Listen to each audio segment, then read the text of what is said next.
We're going to jump across to the sister island of Tobago, and we're going to chat with someone who's very familiar with the show.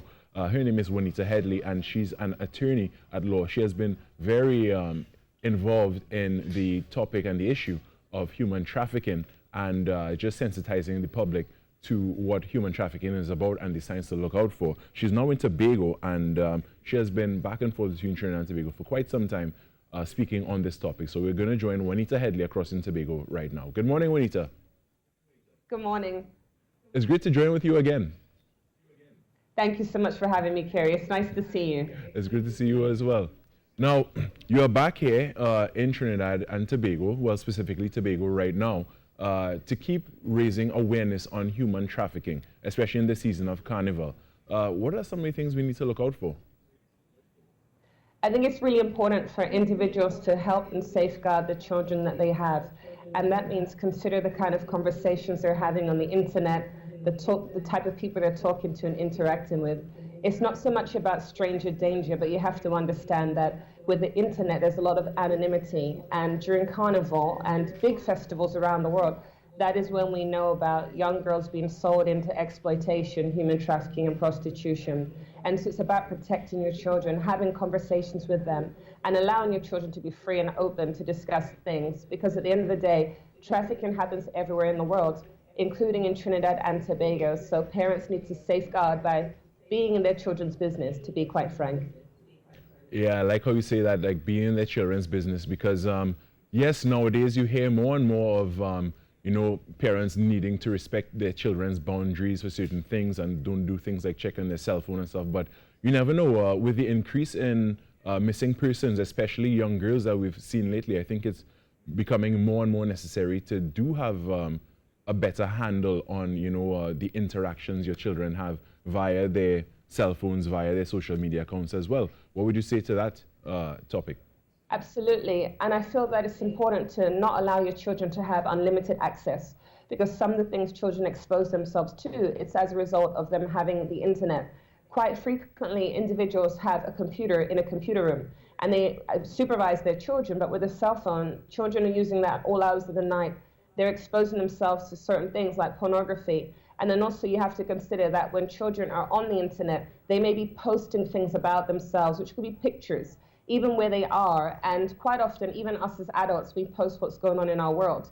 If you're having problems, relationship breakdown, maybe you post it up on Facebook. When a young person does that, they become very vulnerable. A person sees what they're going through, or they're having problems at home, that individual will reach out and build a relationship with that child, and sometimes impersonate being the same gender. So a girl could be dealing with a lot of trauma, difficulties, problems at home, and then they express that on the internet. A girl similar age starts to talk to them when in fact it's a pedophile, perpetrator, or pimp. And so that's what you have to teach your children, that unless you know the person, you should not be meeting them. And then at the end of the day, children should be careful what they post, which is about location specifically. Because we have all these girls going missing, where are they? And for all we know, they tagged, I'm in Movie Town. That same individual they've been talking to about their family problems at home turns up to Movie Town and says, hey, Susan, or whatever the child's name is. And that child may assume the person knows them, or, oh, I'm the father of your friend you've been talking to. So you really have to safeguard your children by really knowing who they're talking to and simply being aware of certain changes in their behavior. If they're dressing very sexualized, if they're behaving promiscuously, you've got to ask yourself the question why. Don't just judge that child, but try to work out what is the root cause, because there's a reason for every individual's behavior, both children and adults. What are some of the precautions that parents can take nowadays in regards to protecting their children, and what are some of the signs they should look out for? Well, with small children who are being abused and are susceptible and at risk of being trafficked, small children who are victims of sexual abuse, they may have aggressive behavior, sucking the thumb or wetting the bed. With older children, they may have depression, withdrawal, obesity, low self-esteem, uncomfortable getting dressed in front of someone similar gender to them, meaning girl, girl, boy, boy. An individual who is excessively on the computer, promiscuous behavior, dressing differently, acting differently, having lots of money, new cell phone. All of these are indicators of abuse and sometimes indicators of trafficking. Because with human trafficking, it doesn't require you to move to another country. For example, you could be born in Port of Spain, live in Port of Spain, and be trafficked in Port of Spain.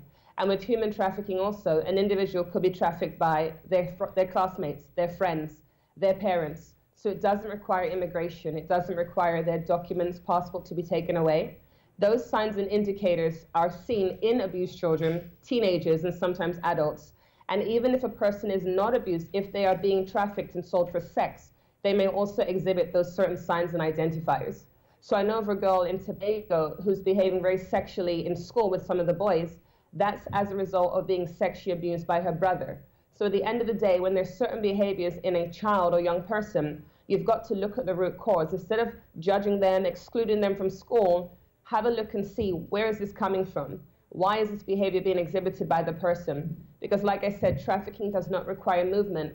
And quite often in Trinidad and Tobago, the focus is on Venezuelans and immigrants, but human trafficking can affect local people in Trinidad and does not require them to be moved.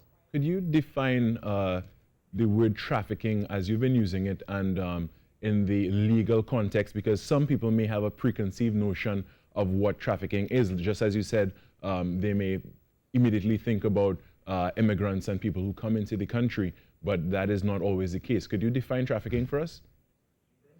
In layman's term, trafficking is the use of force, fraud, or coercion to get an individual to perform sexual services for money or things in kind. In layman's terms, it is getting an individual to provide sexual services for some form of benefit. And that benefit doesn't have to go to the victim of the trafficking. It doesn't have to go to the person who's being sold for sex. It could go to a pimp, or it could even go to the child's parents, because we have parents who are selling out their daughters right here in Trinidad and Tobago for sex. I heard recently of a young mother who's selling her daughter for sex because she said, I've cared for my children up until the age of 13, 14. Now they need to care for me. The mother is selling her underage daughter for sex. That constitutes human trafficking. It constitutes human trafficking. Yeah, and you know, I'm sure there are figures out there that we can get access to, and I'm sure the figures, well, even one incident is appalling. But what you mentioned there about the parents, you know, parents actually trafficking their own children, it's something of another sort. Yeah, and it really upsets me. And I even heard of a story, not of trafficking, but of a young boy in Tobago. The teacher shared with me how her student came to school and he was very distressed. And she asked him, what's wrong? And he said his mum is having a new baby. So I, as an only child, perceived maybe he's jealous of the new brother or new sister. And she said, but you should be excited. You're having a new brother or a new sister. And he said, I'm not excited because I don't know if the baby is mine or my brother's. And this boy was around 13 years of age, and that was right in Tobago. Yeah. The reality is that children are being abused by their parents and sometimes being sold off. And I know of a child in Trinidad who was being sold by his father so that the father could pay off the debts. And, you know, these are just a few of the horror stories, even right here in Trinidad and Tobago. Just before we close off, Juanita, is there any contact number or organization that persons are able to reach out to if they suspect someone is being trafficked or abused, or if they themselves are being trafficked or abused? Certainly. So people can reach out to me on Facebook. My name is Changing Cases. My website is changingcases.org. My WhatsApp number is 740-1008, 740-1008. And of course, before we go, I must mention my book launch, which will be taking place at the Shoguna's Mayor's office this Saturday, the day after National Singles Day for us single people. Saturday the 15th, Shoguna's Mayor's office from 7 p.m. And then I'll also be doing 2 movie screenings, one in Trinidad on Tuesday of next week and one in Tobago of Tuesday next week. Again, my number is 740-1008, Facebook, Changing Cases, Changing CASES, website, changingcases.org. And of course, my new book, Can You Keep a Secret? I'm selling my new book, which is all on human trafficking, and it's very Trinidad and Tobago focused. I've been coming here for 4 years, and pretty much all the things I've shared today and more is in this book.